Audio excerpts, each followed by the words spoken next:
안녕하십니까. 전세계 계신 CBN 청취자 여러분, 하나님의 말씀으로 사랑과 행복 전하는 CBN 교과방송의 정수 인사드립니다. 네, 안녕하세요. 한민호입니다. 예, 목사님 정말 반갑습니다. 너무 보고 싶었는데 어떻게 잘 지내시나요? 네, 잘 지내고 있습니다, 목사님. 어떻게 목사님도 잘 지내시죠? 예, 여기 한국은 조금 더워졌어요. 목사님 음, 계신 곳은 원래 더운 곳이라고 들었는데 요즘은 좀 어떤가요? 요즘은 이제 우기가 좀 시작이 돼가지고요. 네, 기온이 많이 좀 내려가서 뭐 덥지는 않은 것 같아요. 그냥 뭐 춥지는 않은데 그냥 딱 좋습니다. 좀 습해서 그렇지. 네, 다행이네요. 지난 일기 때는 너무 더워하셔가지고 걱정을 많이 했는데 예, 우기라서 다행이네요. 더운데 네, 안 더운 더운데 안 더운 것처럼 우기는 거 아니에요, 지금? 네, 우기니까 좀 우겨야죠. 네, 아, 그나저나 제가 뉴스에 듣기로는 지금 그 아프리카 지역에 에볼라 바이러스가 심각하게 예, 진행되고 있다고 하는 소식 들었는데 목사님 계신 곳은 그 별일 없으신 건가요? 지금 에볼라가 저 아프리카 동쪽에 좀 많이 심한 것 같아요. 뭐 이디오피아나 뭐 우간다, 콩고 그쪽이 심한 것 같은데요. 네. 저희는 이 서중앙 아프리카 지회거든요. 이쪽 서쪽에 있는 한 22개국인데 저희 지회에는 아직 다행히 에볼라가 창궐한 그런 지역이 없어서 네, 아직까지는 괜찮습니다. 아, 정말 다행이네요. 제가 뉴스에서 듣기로는 이게 너무 심각해지고 있기 때문에 앞으로 2년 정도 더 확산될 수도 있다. 이렇게 예, 최악의 경우 이렇게 예측하는 경우도 어, 있더라고요. 모쪼록 목사님 계신 곳 늘 안전했으면 좋겠고요. 그리고 또 이 바이러스 때문에 고생하는 전 세계에 있는 그 특별히 아프리카에 있는 그분들을 위해서 여러분 기도해 주셨으면 정말 좋겠습니다.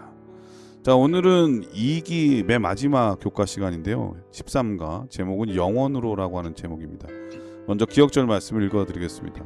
사랑하는 자들아, 우리가 지금은 하나님의 자녀라. 장래에 어떻게 될지는 아직 나타나지 아니하였으나 그가 나타나시면 우리가 그와 같을 줄을 아는 것은 그의 참모습 그대로 볼 것이기 때문이니. 요한일서 3장 2절 말씀이었습니다. 자, 오늘 제 13가의 제목은 영원으로라고 하는 제목인데 어떤 말씀일까요, 목사님? 네, 우리가 이제 이번 기회에 벌써 마지막 교과인 13과 오게 되었는데요. 지난 한 기 동안 한 죄인이 어떻게 하나님과 개인적인 관계를 맺고 또 영적으로 자라나고 마침내 영혼까지 이르게 되는지 우리가 그 과정을 함께 좀 살펴보았습니다. 우리가 날마다 말씀과 기도로 주님 안에 거하고 또 영적으로 자라나는 방법들을 배우는 그런 은혜의 시간들이었죠. 우리는 지금 이 땅에서 연약한 모습으로 살아가고 있습니다. 예. 그런데 주님께서 다시 나타나시는 그날에는 우리가 그분의 참 모습을 있는 그대로 보게 될 것이고요. 또한 우리도 그와 같은 영광의 모습으로 변화된다는 사실을 우리는 잘 알고 있습니다. 이 영광스러운 변화에 대해서 바울은 빌립보서 3장 20절과 21절을 통해서 다음과 같이 확실한 약속을 우리에게 더해주고 있는데요. 목사님 좀 읽어주시겠습니까? 그러나 우리의 시민권은 하늘에 있는지라 거기로부터 구원하는 자 곧 주 예수 그리스도를 기다리노니 그가 만물을 자기에게 복종하게 하실 수 있는 자의 역사로 우리의 낮은 몸을 자기 영광의 몸의 형체와 같이 변하게 하시리라. 네. 우리의 낮고 천한 몸이 주님의 영광의 몸과 똑같이 변화되어 그분과 영원히 함께 살게 되는 것. 이것이 바로 성경이 우리에게 약속하고 있는 확실한 미래의 모습입니다. 그래서 이번 주 한 주 동안은 우리에게 약속되어 있는 이 영혼이라는 선물에 대해서 저희가 좀 함께 살펴보고자 하는데요. 마지막 환난 앞에서 우리가 가져야 될 믿음의 태도는 무엇인지, 그리고 하늘 지성소에서 행해지는 혼인 예식을 지나서 마침내 우리를 잔치로 부르시는 그분의 초청이 무엇인지를 저희가 함께 공부해 보도록 하겠습니다. 예, 오늘은 2기의 맨 마지막이죠. 이 하나님과 함께 자라가는 삶이라고 하는 이 마지막 교과에 정리하는 부분이라고 할 수 있을 것 같습니다.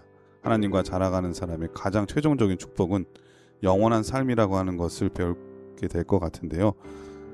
우리 목사님 계신 곳이 아프리카이기 때문에 인터넷 상황이 그렇게 썩 좋은 것 같진 않아요.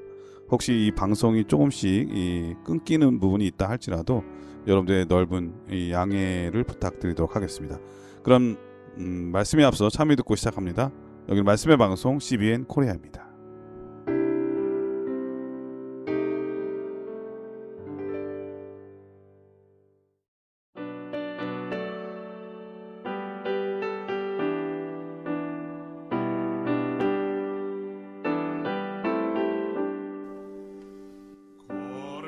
걸음마다 주와 함께 숨 쉴 때도 주와 함께 언제든지 주와 함께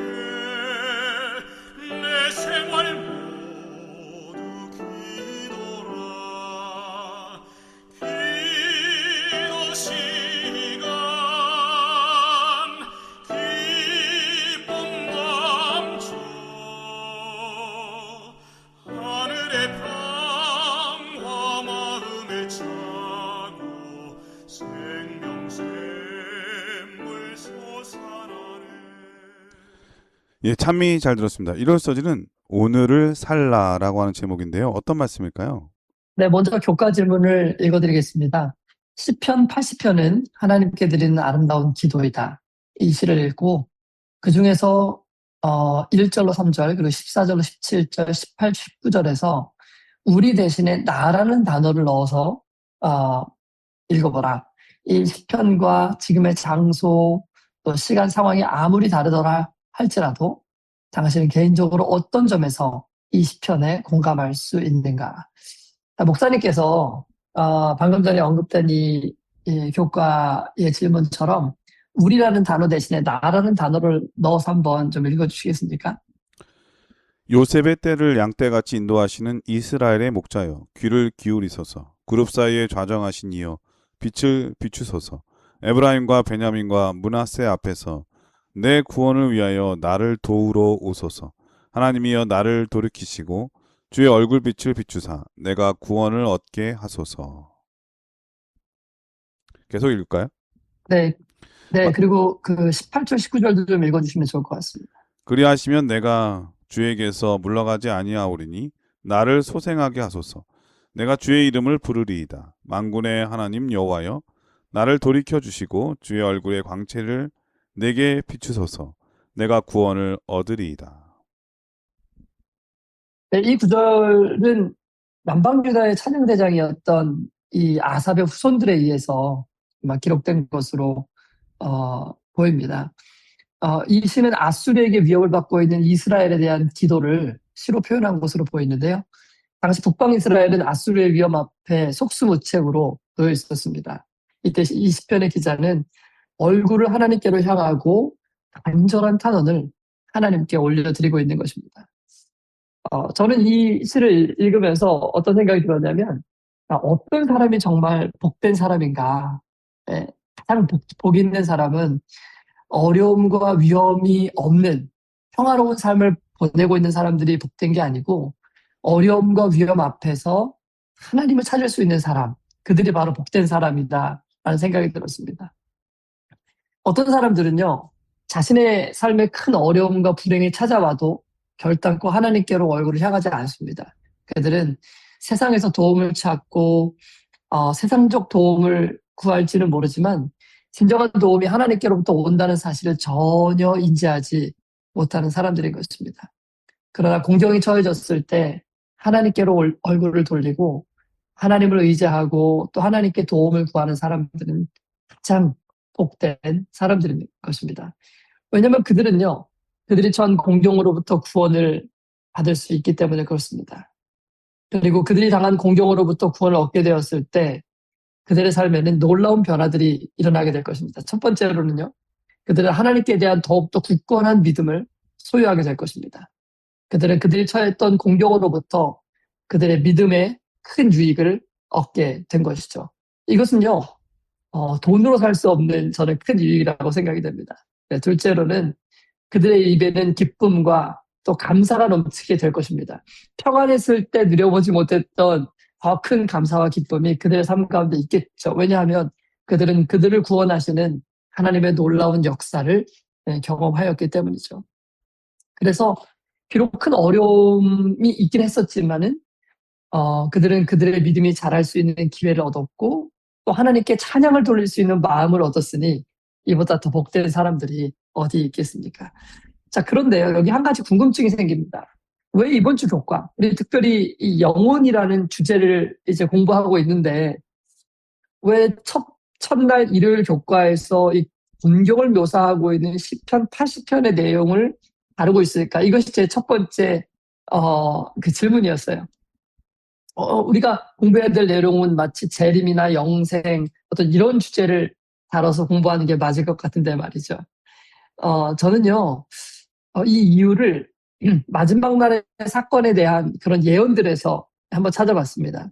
왜냐하면 요한계시록의 예언을 보면은 예수님의 재림 직전에 이 세상에는 캄캄한 흑암이 찾아올 것을 우리에게 분명하게 예언해주고 있지 않습니까? 마치 이스라엘 백성들이 강대국의 공격 앞에서 속수무책으로 두려워하고 또 공포 가운데 있었던 것처럼 예수님의 재림 직전에 우리가 먼저 경험해야 될 사건들은 바로 공포와 두려움과 또 강력한 군대들 앞에서 우리가 힘이 없다는 것을 깨닫게 되는 그런 시간들이 우리 앞에 펼쳐지게 될 것입니다. 그렇다면은 우리가 당하게 될 이런 무시무시한 공경들 앞에서 과연 우리는 어떤 태도와 마음을 가져야 하는지를 바로 시편 80편이 우리에게 보여주고 있는 것이라고 저는 생각합니다. 우리의 마음을 항상 하나님께로 향할 수 있어야 된다고 생각하는 것입니다. 우리의 마음을 오직 하나님께로만 드리는 데서만 우리는 참된 평안과 만족을 발견할 수 있기 때문입니다. 매일 당면한 작은 문제들 앞에서 하나님만을 바라보았던 사람들이 앞으로 찾아올 큰 역경과 또 큰 환난 가운데서도 주님을 여전히 찾을 수 있게 될 것이기 때문입니다. 그렇기 때문에 오늘 우리의 매일의 삶 가운데서 우리는 예수님만을 바라보는 연습들을 해야 하지 않겠습니까? 이것이 일요일 교과가 저는 오늘 우리에게 주는 교훈이라고 생각합니다. 예, 일요일 소지는 오늘을 살라라고 하는 제목인데 사실 영원이라고 하는 시간도 매일매일이 모아져서 영원이 되는 거잖아요. 그래서 네. 오늘을 잘 살아야 내일이라고 하는 시간도 의미가 있는 거와 같이 오늘을 살아가는 게 되게 중요한데 근데 오늘 우리가 사는 데 있어서의 가장 힘들고 어려운 문제가 뭐냐면은 고난과 시련, 역경이잖아요. 이런 것들을 그렇죠. 잘 지나고 나면 믿음이 굳건해지지만 여기에서 멈추게 되면 영원이란 시간은 우리에게 주어지지 않거든요. 그래서 목사님이 시편 80편 말씀하셨는데 이 80편에 나오는 말씀 가운데 되게 중요하게 저는 보여지는 게 이 목자에 대한 말씀인 것 같아요. 우리가 시편 23편 너무나 좋아하는 말씀처럼 시편 80편도 이 목자에 대한 말씀이거든요. 우리가 어렵고 힘들 때에 우리에게 목자가 있다고 하는 것, 함께 해주신다고 하는 분이 있다고 하는 것, 그리고 또 그냥 옆에만 있는 게 아니라 가장 힘들고 어려울 때 앞장서서 그 길을 헤쳐나가게 해주시고 또 나란히 걷게 해주시고 뒤에서 외부의 그 뭐 힘든 일이라든지 침략자로부터 보호해 주셔서 동행하는데 어려움이 없도록 돌봐주시는 하나님의 은혜, 이 목자의 은혜인 것 같아요. 그래서 오늘을 살아갈 때에 이 목자가 우리 가운데 함께 해주신다고 하는 거 우리 모든 분들이 꼭 기억해 주셨으면 정말 좋겠습니다. 월요일 소지는 마침내 대면하여 만날 때라고 하는 제목인데 어떤 말씀일까요? 네, 교과의 질문 먼저 읽어드립니다. 그 다음엔 어떤 일이 일어나는가? 데살로니가전서 4장 17절을 읽어보라. 결국 바울이 빌립보서 2장 10절, 11절에 기록한 일이 온 우주에 펼쳐질 것이다. 네, 우리가 일요일 교과에 살펴본 것처럼 예수님의 재림 직전에 이 땅에는 마지막 환란이 예정되어 있습니다. 그리고 그 후에 예수님께서는 우리를 데리러 다시 오실 것입니다. 예수님께서 다시 오신다는 것이 신약 성경의 모든 내용의 핵심 주제이죠. 그 영광스러운 장면을 가장 잘 묘사한 성경줄 중에 하나가 우리가 잘 아는 바로 이 방금 전에 우리가 언급했던 데살로니가전서 4장 17절입니다. 좀 읽어주시죠. 그 후에 우리 살아남은 자도 저희와 함께 구름 속으로 끌어올려 공중에서 주를 영접하게 하시리니 그리하여 우리가 항상 주와 함께 있으리라. 네, 그리고 빌립보서 2장 11절로 12절도 좀 읽어주시겠습니까? 모든 입으로 예수 그리스도를 주라 시인하여 하나님 아버지께 영광을 돌리게 하셨느니라. 그러므로 나의 사랑하는 자들아 너희가 나 있을 때뿐 아니라 더욱 지금 나 없을 때에도 항상 복종하여 두렵고 떨림으로 너희 구원을 이루라. 네. 성경은 예수님께서 이 땅에 다시 오시겠다는 약속으로 정말 충만하게 둘러싸여 있습니다. 그런데 예수님께서 마침내 이 땅에 다시 재림하시게 될 때 세상의 모든 사람들은 두 부류로 나뉘게 되죠. 어떤 사람들은 기쁨의 함성을 지르면서 다시 오시는 예수님의 양팔을 벌려 환영할 것입니다. 그러나 반면에 어떤 사람들은 그분의 오심을 정말 절망과 두려움 가운데서 맞이할 수밖에 없게 되겠죠. 두려움 가운데서 예수님을 맞이하게 될 사람들에 대해서 성경은 또 다음과 같이 이야기하고 있는데요. 계시록 6장 15절로 16절의 말씀입니다. 땅의 임금들과 왕족들과 장군들과 부자들과 강한 자들과 각 종과 자주자가 굴과 산 바위 틈에 숨어 산과 바위에게 이르되 우리 위에 떨어져 보좌에 앉으신 이의 낯에서와 어린 양의 진노에서 우리를 가리우라. 네. 어떠한 사건이 있어도 그 사건을 대하는 사람들의 태도는 정말 다를 수 있습니다. 예를 들면 같은 재판정에 있는 피고라 할지라도 판사를 바라보는 시각이 전혀 다를 수 있죠.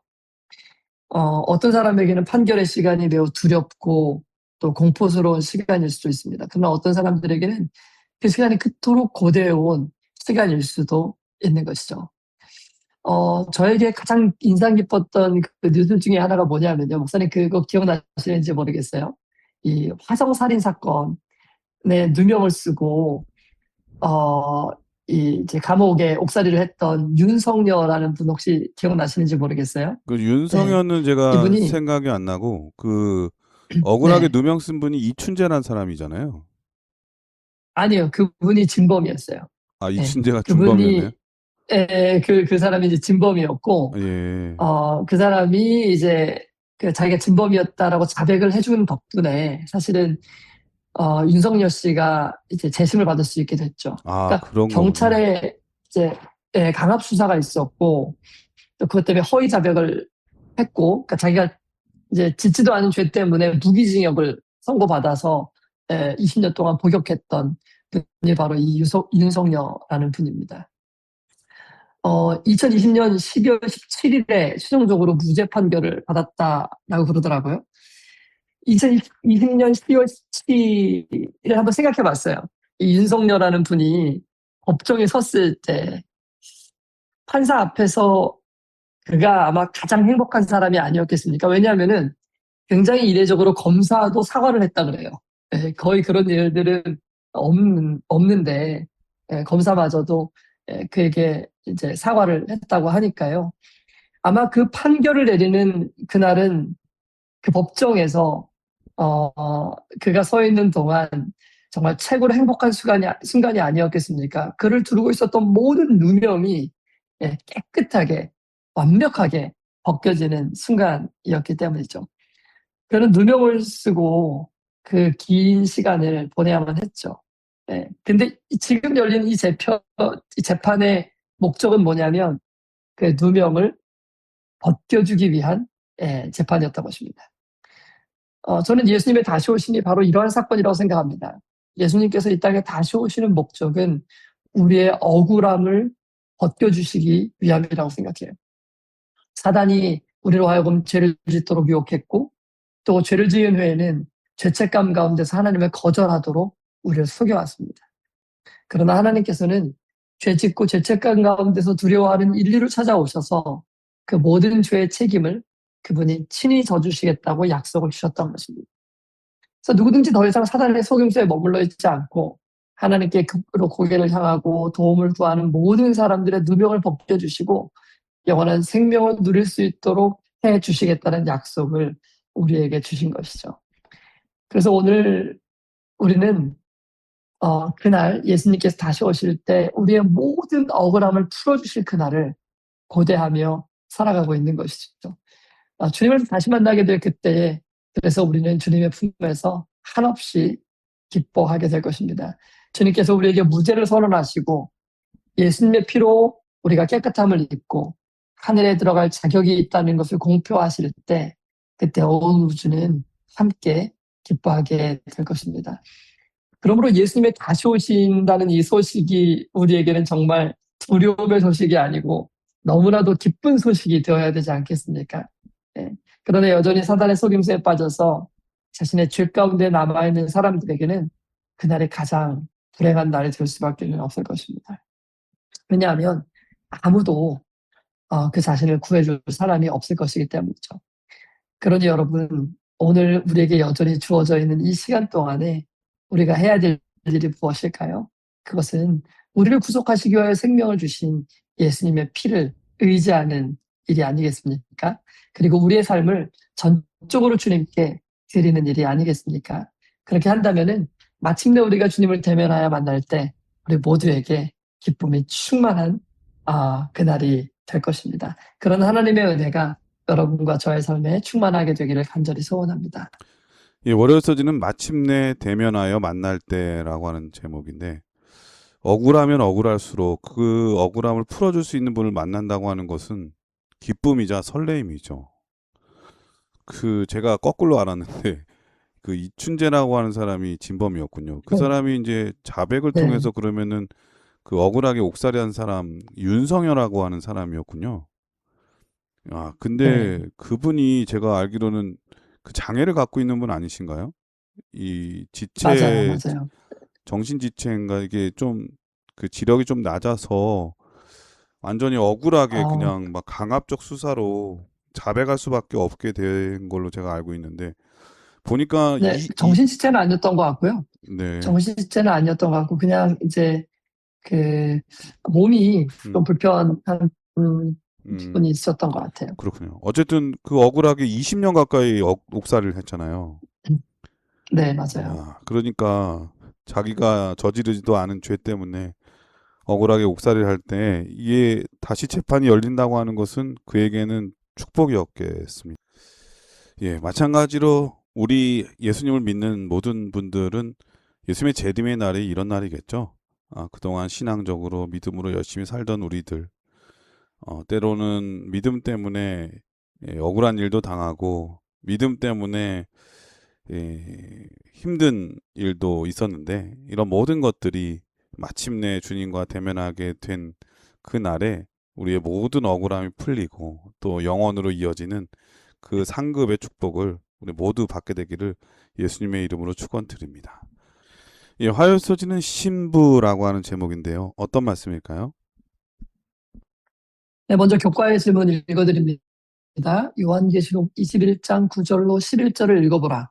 여기에 어떤 비유가 사용되었으며 왜 그 비유가 사용되었다고 생각하는가? 네, 목사님 좀 읽어주시겠습니까?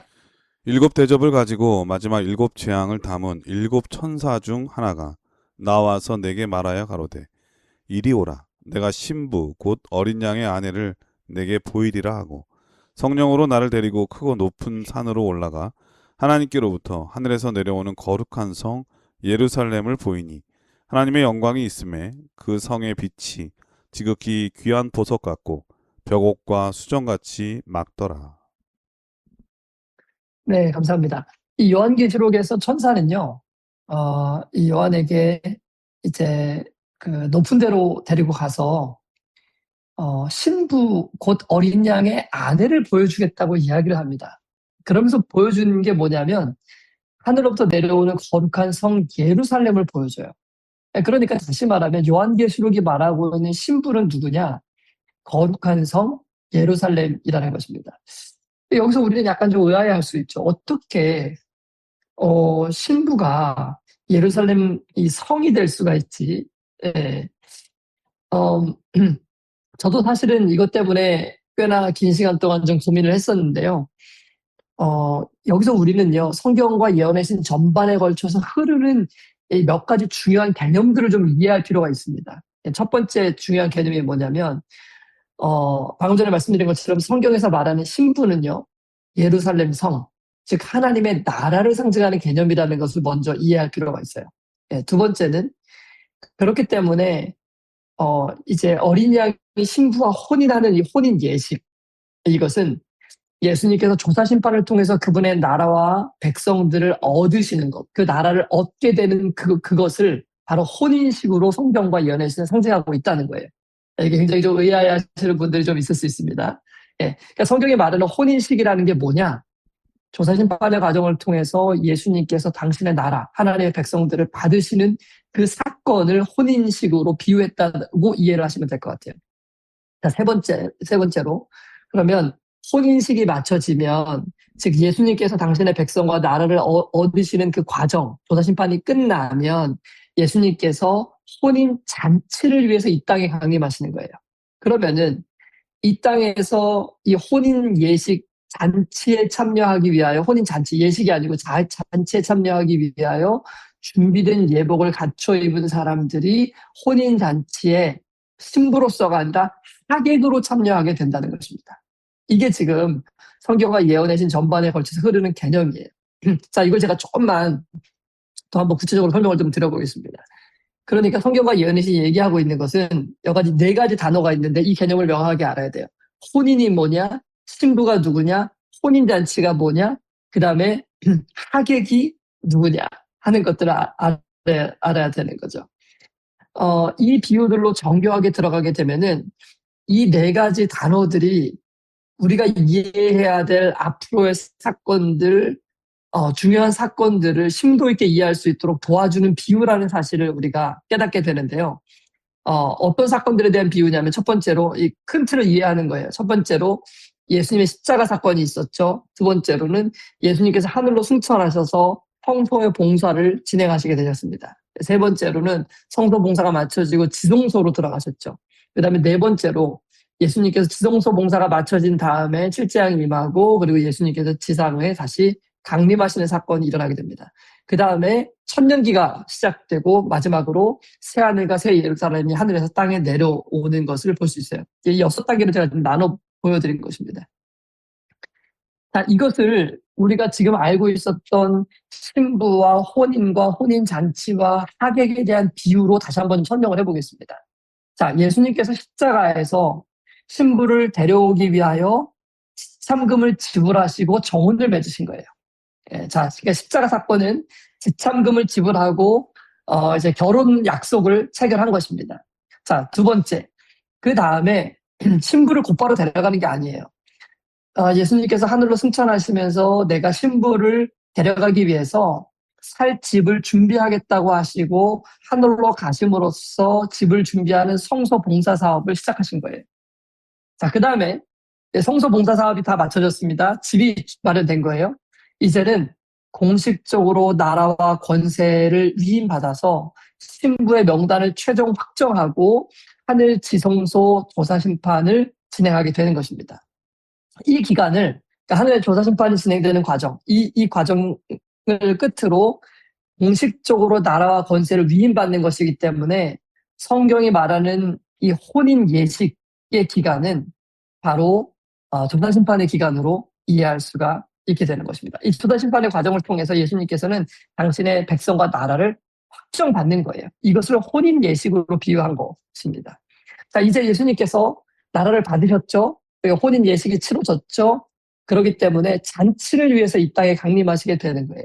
그러면은 예수님께서 이 땅에 강림하실 때 이 잔치에 참여할 수 있는 하객들이 예수님을 맞이하게 되고 그분과 함께 1000년 동안 하늘에서 혼인 잔치의 기쁨을 누리게 되는 것입니다. 바로 조사심판을 통과하고 흰옷을 입었다는 것이 확정된 그 사람들이 하객으로 혼인 잔치의 기쁨에 참여하게 되는 것입니다. 그리고 마지막으로 잔치가 끝나면 이제 신부인 하나님의 나라, 그 예루살렘 성이 바로 하객들과 함께 이 땅에 자리 잡기 위하여 다시 내려오게 되는 것. 이것이 바로 이 4가지 단어가 우리에게 설명해주고 있는 것입니다. 자, 그렇다면은 이러한 세상의 역사를 이 비유를 통해서 우리가 살펴봤는데 이런 비유 가운데서 이 구속사의 스케줄 가운데 오늘 우리는 과연 어디쯤 서 있는 걸까요? 십자가를 통해서 이미 정원이 맺어졌고 성소 봉사의 시기를 통해서 우리가 살 집이 마련되었고 지금은 하늘 지성소에서 엄숙한 혼인식, 조사심판의 과정이 진행 중인 단계에 우리가 살고 있는 것입니다. 지금은 그래서 우리의 예복이 심사되고 있는 것이죠. 우리가 정말 이 잔치에 참여할 자격이 있는지 없는지를 따져보는 그 심사가 하늘에서 진행되고 있는 것입니다. 지금 하늘에서는 우리의 대제사장이신 예수님께서 우리의 이름을 하나하나 부르시고 우리가 그 영광스러운 나라의 백성이 되기에 합당한지를 심사하고 계시는 것입니다. 그 잔치에 합당한 예복은 우리의 손이나 우리의 힘으로 지어 입을 수 없는 것이죠. 오직 날마다 예수 그리스도의 보혈의 피에 우리의 품성의 옷을 빨고 성령의 기름을 준비하는 자들만이 그분의 의의 옷을 입기에 합당한 자가 될 것입니다. 조만간 지성소의 문이 닫히면 우리는 더 이상 혼인잔치에 참여할 수 없게 될 것입니다. 그날이 오기 전에 우리 모두가 날마다 그리스도의 의의 옷을 입고 이 그리스도의 피로써 우리의 옷을 빨아서 정결하게 하고 혼인잔치에 참여할 수 있는 자격을 갖추는 우리 모두가 되었으면 좋겠습니다. 이 화요 소지는 신부라고 하는 제목이었는데 그 신부는 바로 목사님께서 이번 교과를 통해서 새 예루살렘을 말씀하는 것을 말씀해 주셨습니다. 보통 그 새 예루살렘이 신부로 비유되는 경우는 드문데 신부로 비유하기에 적절한 이유 중에 하나는 성경에 보면은 교회가 하나님의 신부잖아요.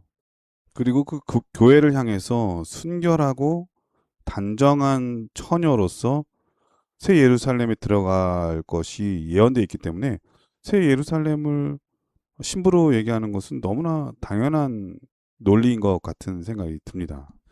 제가 조금만 더 추가로 좀 말씀을 드리면, 네네. 이제 뭐 우리가 알고 있는 것처럼 신부, 그러니까 여자, 예수님의 아내가 맞죠. 그렇게 성경은 전반적으로 이해를 우리에게 가져다 주고 있습니다. 그럼에도 불구하고 요한계시록에서 왜 그러면 신부를 예루살렘 성이라고 비유했는가? 왜냐하면 강조하고 싶은 부분이 있는 거예요. 그러니까 예루살렘 성이 이 땅에 임하기 전에 먼저 있어야 될 사건이 있는데 그게 뭐냐면 그게 결혼식이라는 걸 강조하고 싶은 거예요. 혼인식. 그럼 그 혼인식이라는 건 뭐냐? 바로 예수님께서 먼저 나라를 받으시는 그 과정이 필요하다는 걸 강조하는 거거든요. 그 나라를 받으시는 과정이 바로 조사심판이고요. 그렇기 때문에 요한계시록과 그리고 각세 대쟁투에 보면 이 부분을 너무나 명확하게 설명하고 있는 거예요. 먼저 이 조사심판의 과정, 그러니까 성경이 비유하고 있는 이 혼인식이 먼저 있은 다음에 우리가 그 하객들로서 이 잔치에 참여하게 된다는 것을 이제 설명함으로써 단순히 예수님의 십자가 이후에 그냥 예수님이 아무런 사건 없이 그냥 우리를 데리러 오시는 것이 아니고 먼저 선행되어야 되는 사건, 바로 이 조사심판의 과정이 있다는 것을 보여주기 위한 하나의 비유라는 것을 우리가 이해를 하게 된다면은 큰 어려움 없이 이것들을 잘 받아들일 수 있게 될 거라고 생각이 듭니다. 예, 목사님께서 잘 설명해 주셔서 감사합니다. 쉽게 말하면은 교회도 신부이고 새 예루살렘도 교회잖아요. 이 마지막 하나님과 함께 있을 새 예루살렘의 교회에 참여할 사람들. 그렇기 때문에 우리가 신부로서 표현하기에 적절하다 이런 생각이 들고요. 바로 그곳에서 이루어질 잔치가 바로 어린 양의 잔치이겠죠. 그 잔치에 참여하는 여러분 모두가 되셨으면 정말 좋겠습니다. 여기서 참여한 곡 들으신 다음에 계속해서 수요일 목요일 소주를 공부하도록 하겠습니다. 여기는 말씀의 방송 CBN 코리아입니다.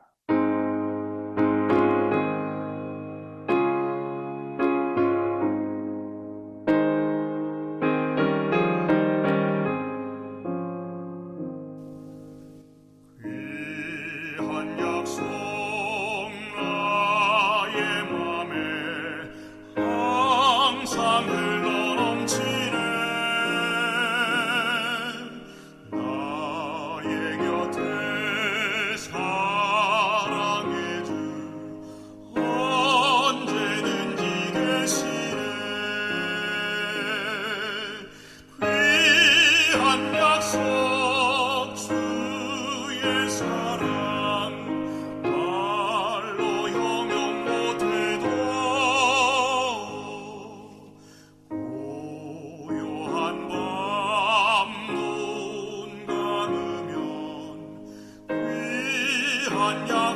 보이네. 예, 수요 소지는 어린 양을 따르라라고 하는 제목인데 어떤 말씀일까요? 네, 먼저 교과의 질문을 읽어드리겠습니다. 영원한 세상에서 우리가 기대할 수 있는 다른 축복들은 어떤 것이 있는가?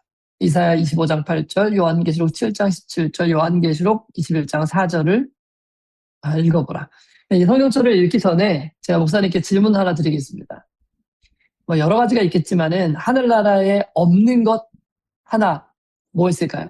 없는 거요? 눈물, 네, 하늘나라에 없는 거. 눈물. 목사님, 제 원고를 다 보신 거 아니죠, 혹시? 아, 거기는 눈물도 없고 슬픔도 없고 그러잖아요. 네, 예, 사실은 맞아요. 예, 맞아요. 슬픔도 얘기하려고 했는데 하나만 하라 그래가지고 네, 네. 네, 저 네, 하늘에는 목사님, 눈물도 없고 슬픔도 없고. 맞습니다. 네, 여기 지금 방금 우리가 언급했던 성경절을 목사님 좀 읽어주시면 감사하겠습니다. 사망을 영원히 멸하실 것이라 주 여호와께서 모든 얼굴에서 눈물을 씻기시며 그 백성의 수치를 온 천하에서 제하시리라. 여호와께서 이같이 말씀하셨느니라. 계속 읽을까요? 네, 계속 읽어주세요. 이는 보좌 가운데 계신 어린 양이 저희의 목자가 되사 생명 수샘으로 인도하시고 하나님께서 저희 눈에서 모든 눈물을 씻어 주실 것이미로라. 모든 눈물을 그 눈에서 씻기심에 다시 사망이 없고 애통하는 것이나 곡하는 것이나 아픈 것이 다시 있지 아니하리니 처음 것들이 다 지나갔음이로라. 네, 이 세 구절이 모두가 다 이제 새하늘과 새 땅을 언급하는 거잖아요. 근데 한결같이 뭐를 씻겨주신다 그러냐면 눈물을 씻겨주신대요. 눈물을. 네. 저는 이게 되게 감동이었어요. 그러니까 하나님은 우리가 얼마나 눈물을 흘리고 있는 걸 아신다는 이야기잖아요. 하늘나라에 대해서 이야기를 할 때마다 걱정하지 마. 내가 눈물 씻겨줄게. 그러니까 우리가 얼마나 숨죽이며 많은 시간 동안 울어왔는지를 하나님은 알고 계신다는 뜻이죠. 네, 그래서 그런 생각이 들었어요. 다른 건 몰라도 하늘나라에는 확실히 눈물은 없겠구나. 모르죠. 뭐 또 근데 너무 기뻐서. 저는 목사님 말씀 네. 들으면서 눈물이 네. 있을 것 같은데요. 눈물이요? 예, 없을 줄 알았는데 있을 것 같아요. 왜냐면은 이 슬픔의 눈물을 기쁨의 눈물로 바꿔주실 것 같아서. 그렇죠. 네, 기뻐서 맞아요. 기뻐서 올 것 정말. 같은데요. 맞아요. 정말 기뻐서 너무 행복하고 감사해서 감동해서 나오는 눈물들을 그 뜨거운 눈물을 우리가 흘리게 될 겁니다. 그런데 지난 6천 년 동안 사실 이 지구상에는 그런 눈물들보다는 정말 삶이 괴롭고 또 궁핍하고 곤고해서 흘려온 정말 수많은 눈물들이 있어왔죠. 그러니까 제가 여기 아프리카에 와 보니까요. 정말 한국에서 우리가 살고 있다는 것이 얼마나 감사한지 모르겠어요. 정말 너무너무 감사해요. 제가 얼마 전에 나이지리아에 출장을 다녀왔는데요. 2주 동안 전도회가 있어서 참석을 하고 낮에는 제가 이제 그 길거리에서 그 대학 캠퍼스 안에서 저희가 전도회를 하는 거여서 그 청년들과 많이 만났습니다. 청년들이라면 그래도 우리나라에서도 제일 좀 현대적이고 그래도 좀 즐길 수 있는 그런 친구들이잖아요. 그런데요, 정말 너무 가난하고 너무 참 힘들게 사는 거예요. 나이지리아의 목회자 한 명 급여가 우리나라 돈으로 한 20만 원에서 한 25만 원 정도밖에 안 되더라고요. 네. 네. 그걸로 한 달을 버티는 거예요. 근데 거기 제가 있던 데가 레고스 대학이었는데 그 대학 안에 셔틀버스를 운전하는 조그만 전기 셔틀버스를 운전하는 분이 있었는데 제가 옆에 타가지고 이야기를 나눠봤는데 그분은 한 달에 15만 원 정도를 받는데요. 와, 정말 그걸 가지고 그 한 달을 버텨내야 되는 거예요. 정말 이 아프리카 땅에는 정말 그 삶이 궁핍하고 피폐하고 힘들게 살아가는 사람들 방법이 없어요. 이 모든 사람들 다 어떻게 도울 수 있겠습니까? 정말 태어날 때부터 눈물을 흘리고 태어나가지고 평생 수고와 고통 속에서 정말 눈물을 흘리며 지내다가 결국에는 장례식에서 수많은 사람들의 눈물로 인생을 마감하게 되는 것이 우리의 인생 아니에요. 근데 이 땅에서는 정말 흘려도 그치지 않을 것 같은 이 눈물이, 마르지 않을 것 같은 이 눈물이 하늘나라에는 없대요. 왜냐하면 이 눈물을 예수님께서 우리의 눈물을 씻겨주실 것이기 때문에 그렇죠. 예. 근데 왜 예수님께서 우리의 눈물을 씻겨주실 수 있냐 하면 예수님께서 친히 우리가 당해야 될 모든 슬픔을 미리 당하셨기 때문에 그렇습니다. 예수님께서 갈보리 십자가에서 벌거벗겨지신 채로 못 박혀서 돌아가셨기 때문입니다. 왜냐하면 그분께서 나를 대신해 뺨을 맞으시고 침뱉음과 능욕을 당하셨기 때문에 우리가 눈물을 흘리지 않아도 되는 거예요. 그분이 가시면류관을 쓰시고 나를 대신해서 창에 찔리심을 당하면서 그 고통을 당하셨기 때문에 더 이상 우리가 눈물을 흘리지 않아도 되는 것입니다. 그래서 하늘에서는요, 더 이상 우리가 당해야 될 눈물이 거기에는 없을 것입니다. 그래서 이와 같이 그분의 이런 죽음 때문에 나의 모든 눈물이 씻겨진 것이라면, 그렇다면 오늘 우리는요, 어떻게 이 어린 양을 따라가기로 결심해야 하겠는가? 이것이 오늘 교과의 질문 아니겠습니까? 첫 번째는 이 땅에서 우리가 비록 눈물의 골짜기를 만난다 할지라도 죄송합니다. 우리는 어린 양을 꼭 기억해야 합니다. 그분이 어떻게 죽임을 당하고 피를 흘리면서 제단에 올려지셨는지를 우리가 기억해야 되는 거예요. 그래서 그분이 나의 모든 슬픔을 아시고 함께 눈물을 흘리신다는 사실을 우리는 꼭 기억해야 합니다. 뿐만 아니라 그분이 미리 쏟으신 그 눈물과 보혈의 피값을 통해서 우리의 눈물이 그쳐지게 된다는 사실을 우리는 믿어야 할 것입니다. 두 번째는 이제는 우리가 더 이상 우리 자신 때문에 눈물을 흘리는 사람이 되면 안 된다는 거예요. 이제는 우리도 예수님처럼 다른 사람의 눈물을 닦아주는 사람이 되기로 결심해야 되는 것이죠.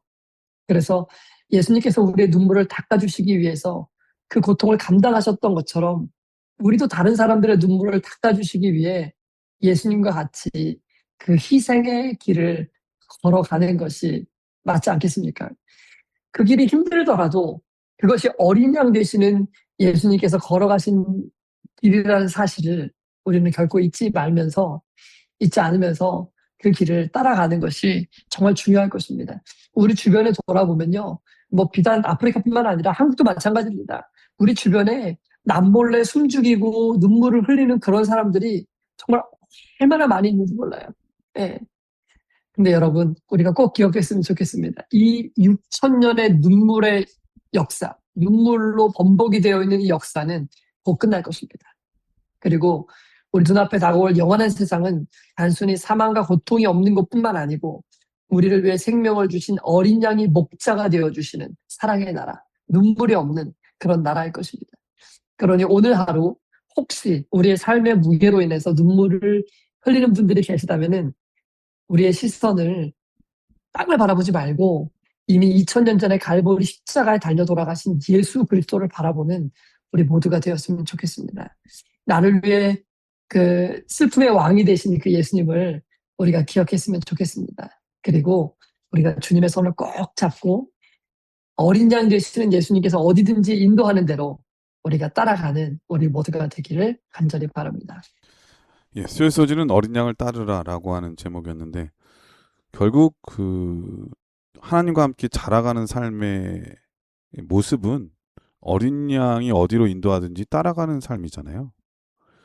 목사님께서 그 나이지리아의 그 어렵고 힘든 가장 재미있고 인생을 즐겁게 살아야 될 그 대학생들이 공부하는 것도 버거워가지고 밤낮을 일하고 또 힘들게 살아가는 그 모습들을 말씀해 주셨을 때 가슴이 찡하고 뭉클하더라고요. 근데 보면은 이 힘들게 사는 사람들을 옆에서 도와주는 사람들도 꽤 많은 것 같아요. 우리가 잘 아는 그 축구 선수들 있잖아요. 그 카반이라고 하는 선수가 유명한 선수가 있는데 지금은 은퇴했지만 네. 이 선수가 이제 우루과이 선수였거든요. 유명한 선수인데 근데 그 네. 사람의 삶의 목표는 내 성공보다 믿음이 먼저다라고 하는 가치관을 갖고 그 남미의 가장 힘들고 어려운 사람들을 도와주는 게 그의 인생의 가장 중요한 부분이라고 하더라고요. 그리고 또 우리가 너무 잘 아는 그 손흥민의 아주 절친 루카스 모우라 이런 사람들 있잖아요. 이런 사람들도 자기가 번 것의 상당 부분을 다 그 빈민 고향 사람들을 위해서 쓴다고 그래요. 그래서 그 삶의 그 중요한 목표가 뭐냐면은 축구는 축구에서 벌게 하신 것은 하나님께서 나를 그 축구라고 하는 도구를 통해서 사람들을 도와주라고 하는 그 은사로 이렇게 표현하는 경우를 봤거든요. 그러니까 오늘날 힘들고 어렵고 이런 상황 속에서 이런 선행을 베풀고 예수님을 따라가는 삶이 있기 때문에 그래도 그 어려운 가운데 힘들게 살아가는 사람들의 희망이 되는 거죠. 그리고 또 예수님을 믿는 그 길에 벗어나지 않고 계속 걸어갈 수 있는 힘이 되는 거죠. 지금 막 생각이 나는데 우리 재림교회 그 유명한 골키퍼도 있었잖아요. 그 아르헨티나 국가대표 골키퍼 그 로아 까를로스 로아라고 하는 사람. 그분도 물론 이 성공한 케이스긴 한데 이 자기 신앙이 더 중요하기 때문에 세상 부귀 뭐 더 많은 그 연봉을 준다고 해도 다 거절하고 고향에서 선행을 통해서 예수님을 증거하는 삶을 살고 있잖아요. 수많은 사람들이 여전히 음, 오늘도 이 예수님을 따라 살고 있는 많은 사람들이 있는데요. 우리도 보이지 않게 그렇게 큰 일은 못하지만은 작은 헌신과 봉사를 통해서 나눔을 통해서 예수님의 모습을 드러낼 수 있는 그러한 이 하나님의 백성들 다 됐으면 정말 좋겠습니다. 목요일 소지는 오라라고 하는 제목인데 어떤 말씀일까요? 네, 먼저 교과의 질문 읽어드립니다. 마태복음 11장 28절로 30절, 그리고 이사야 55장 1절로 3절, 요한복음 6장 4절을 읽고 우리를 당신에게 오라고 하시는 그분의 초대를 주목해보라 라고 했습니다. 네, 그럼 먼저 마태복음과 이사야에 있는 말씀 두 구절을 먼저 읽어드립니다. 수고하고 무거운 짐진 자들아 다 내게로 오라. 내가 너희를 쉬게 하리라. 나는 마음이 온유하고 겸손하니 나의 멍에를 메고 내게 배우라. 그러면 너희 마음이 쉼을 얻으리니 이는 내 멍에는 쉽고 내 짐은 가벼움이라 하시니라. 계속 읽을까요? 네, 그리고 하나 더 읽어주십시오. 네, 너희 목마른 자들아 물로 나오라. 돈 없는 자도 오라. 너희는 와서 사 먹되 돈 없이 값 없이 와서 포도주와 젖을 사라. 너희가 어찌하여 양식 아닌 것을 위하여 은을 달아주며 배부르게 못할 것을 위하여 수고하느냐. 나를 청종하라. 그리하면 너희가 좋은 것을 먹을 것이며 너희 마음이 기름진 것으로 즐거움을 얻으리라. 너희는 귀를 기울이고 내게 나와 들으라. 그리하면 너희 영혼이 살리라. 내가 너희에게 영원한 언약을 세우리니 곧 다윗에게 허락한 확실한 은혜니라. 네. 이 두 구절을 보면 하나님께서 우리를 초청하고 계신다는 사실을 우리가 분명하게 알 수 있죠. 네. 근데 이 초청에는요, 아무런 제한이 없어요. 자격도, 나이도, 뭐 건강도, 뭐 생김새도, 뭐 우리가 어느 부족 사람이냐, 뭐 우리 색깔이, 피부 색깔이 어떠냐, 아무 제한이 없습니다. 네. 누구든지 이 초청에 응할 수 있어요. 네. 근데 이 사랑의 초청에 응할 수 있는 유일한 방법은 바로 우리의 마음의 문을 여는 거죠. 하나님께서는요, 이미 우리가 하늘에서 누릴 수 있는 모든 좋은 것들을 완벽하게 준비해 놓으셨습니다. 그리고 우리가 주님과 풍성한 식사 자리에 참여해서 벽 없는 대화를 나누고 그분과 함께 영원히 행복한 그 길을 가기를 간절히 바라고 계십니다. 그래서 성경이 외치고 있는 거예요. 목마른 자들아, 오라. 예, 돈 없는 자들아, 와라. 예, 배고프고 슬픔이 있고 인생의 깊은 허무함을 느끼는 사람들 다 오라는 것입니다. 질병이 있고 또 고통당하고 있는 사람들, 죽음과 또 위협과 그런 공포 가운데 있는 사람들, 뭐 누구라도 상관없다는 것입니다. 다 오라는 것입니다. 왜냐하면 하나님께서는 우리가 어떤 자격을 갖추었느냐, 어떤 조건이 있는 사람이냐를 보지 않기 때문에 그렇습니다. 그냥 그저 누구든지 오기만 하면 그분 안에서 발견할 수 있는 그 참된 쉼이 기다리고 있기 때문에 그렇습니다. 그래서 예수님께서 말씀하시죠. 수고하고 무거운 인생의 짐으로 버거워하는 모든 사람들아, 내게 나오라고 말이죠. 제가 아까도 잠깐 그 레고스 대학에서의 경험을 말씀드렸는데, 저는 2주 동안 길거리에서 정말 많은 그 대학생들을 만났어요. 그리고 그들에게 이 진리의 기별을 전해주기 위하여 정말 그 뜨거운 태양 아래서 땀을 뻘뻘 흘리면서 영혼들을 만났어요. 그리고 그 영혼들 중에 한 번은 18명이 저희 방으로 왔습니다. 호텔방 그 조그만 방에 앉아가지고 제가 이 성경 공부를 같이 했는데요. 뭐 화이트보드가 없으니까 이 큰 뭐 도화지보다 좀 더 큰 그런 흰색 페이퍼를 그 호텔방 침대 위에 벽에다 붙이고 거기 쫄쫄이 다 앉아서 같이 말씀을 공부했습니다. 왜냐하면 저는 이 친구들에게 줄 돈이 없어요. 저는 이 친구들에게 나눠줄 수 있는 뭐가 없습니다. 근데 제가 나눠줄 수 있는 게 있어요. 그것은 바로 예수님의 초청입니다. 예수님께서 그들을 초청하고 계신다는 사실을 저는 그 친구들이 너무나 깨닫기를 바랬어요. 그래서 그들에게 하나하나 이 기별들을 가르쳐 줄 때 그들의 눈이 띄어지고 그리고 하나님께 마음 문을 여는 것을 저는 분명히 보았습니다.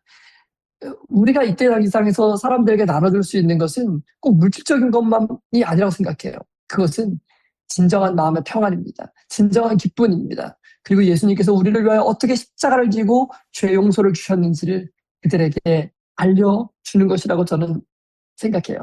왜냐하면 이것을 발견하는 사람들은 더 이상 그들의 가난이 그들의 발목을 잡지 않습니다. 이것을 발견한 사람들은 더 이상 그들의 미움과 증오가 그들의 발목을 잡을 수 없었기 때문이라는 사실을 우리는 깨달았기 때문이죠.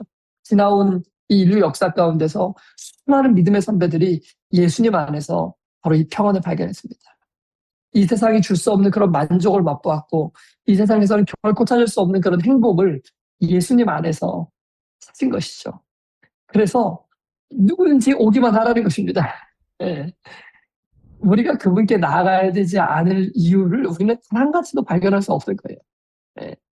한국에 있든 미국에 있든 뭐 아프리카에 있든 어디에 있든지 그분의 초청에 의하여 주님의 품으로 뛰어가는 모든 사람들은 오직 예수님 안에만 발견할 수 있는 그 기쁨과 만족과 행복이 그 안에 있다는 사실을 발견하게 될 것입니다. 그런 사람들은요, 내 수중에 돈 하나도 없어도 세상을 다 가진 것처럼 부자가 된 기분을 느낄 수 있습니다.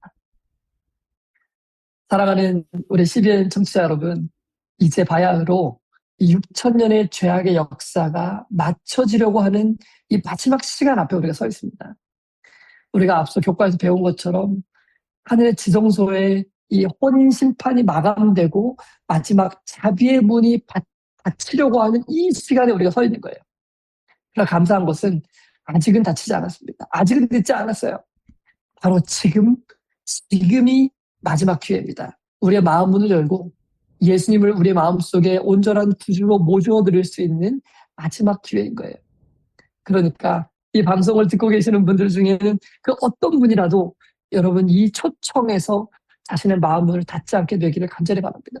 그리고 우리가 교회는 출석하고 있고 또 교회에서 중요한 직분을 맡고 있는 것처럼 보일지는 모르지만 혹 우리의 마음이 주님 앞에 온전히 열려있지 않다면 여러분 지금이 바로 기회입니다.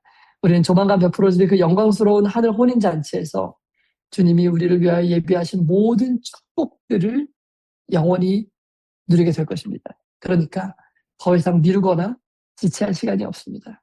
바로 오늘 지금 이 순간 우리 다시 한번 우리의 마음을 주님께로 드리기로 결심하지 않으시겠습니까?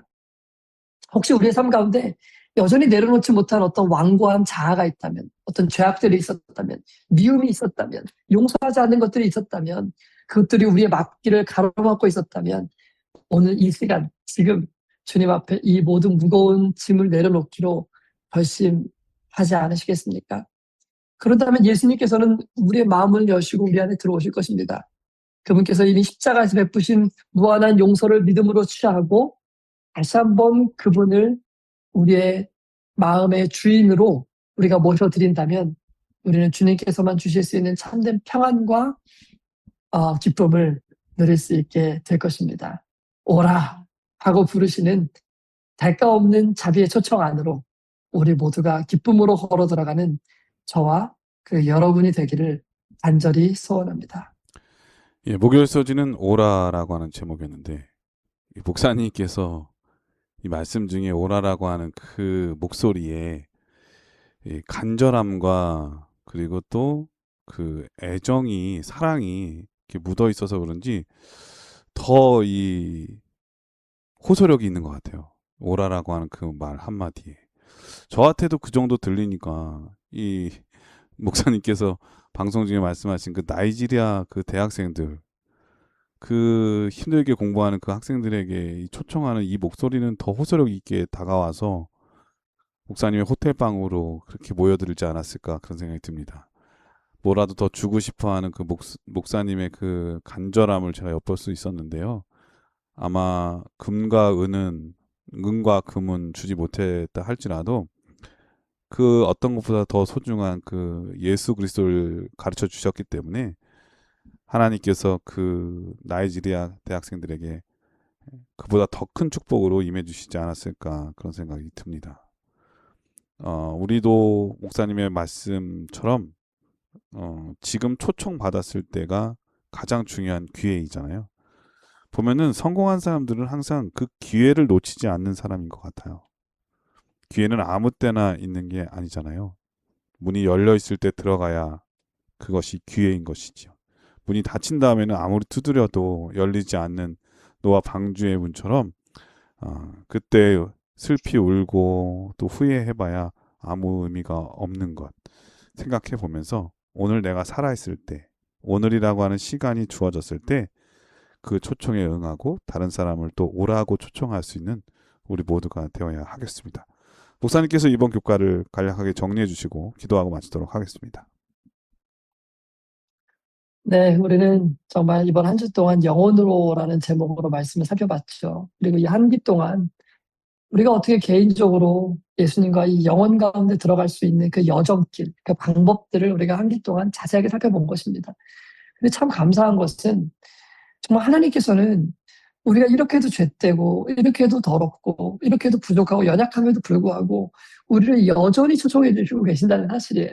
저는 그 하나님 생각할 때마다 얼마나 감사하고 또 기쁘고 또 고마운지 모르겠습니다. 지난 6,000년 동안 정말 이 지구를 가득 채워왔던 수많은 고통들과 눈물의 역사는 이제 곧 끝나게 될 것입니다.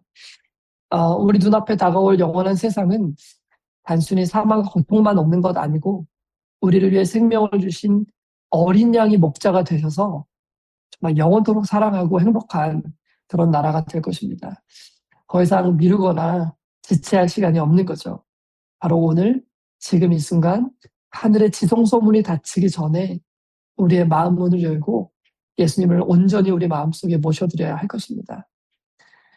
이제는 여전히 붙들고 있던 우리의 자아를 내려놓고 그분께서 베푸신 십자가의 용서를 취하고 예수님을 우리의 마음속에 주인으로 모시는 우리 모두가 되기를 간절히 소원합니다. 그리하여서 주님 강림하시는 그날에 기쁨으로 공중에서 주를 영접하고 저희 영원한 하늘 혼인잔치에서 그분께서 우리를 위하여 준비하신 모든 축복들을 우리가 영원토록 기쁨으로 누리게 되기를 간절히 바라면서 교과를 마치겠습니다.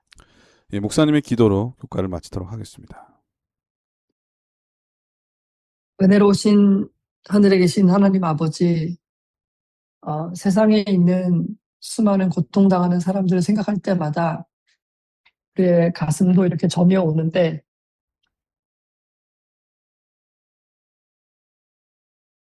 그런 세상을 바라보시는 하나님의 마음은 어떠할까? 다시 한번 생각해 보게 됩니다. 주님께서 우리에게 이러한 초청을 주시기 위하여 아들을 아끼지 않으셨고 십자가에서 누구든지 이 초청에 응할 수 있는 이 선물을 우리에게 주신 것 정말 감사합니다. 아멘. 하나님, 이제는 우리가 이 초청을 가볍게 여기지 않도록 도와주시고 주님께서 우리를 여전히 초청하시는 이 시간에 우리의 심령과 우리의 온 마음을 주님께 드리고 우리의 죄악들을 버리기로 선택하고 주님을 따라가기로 결심할 수 있도록 인도하여 주십시오.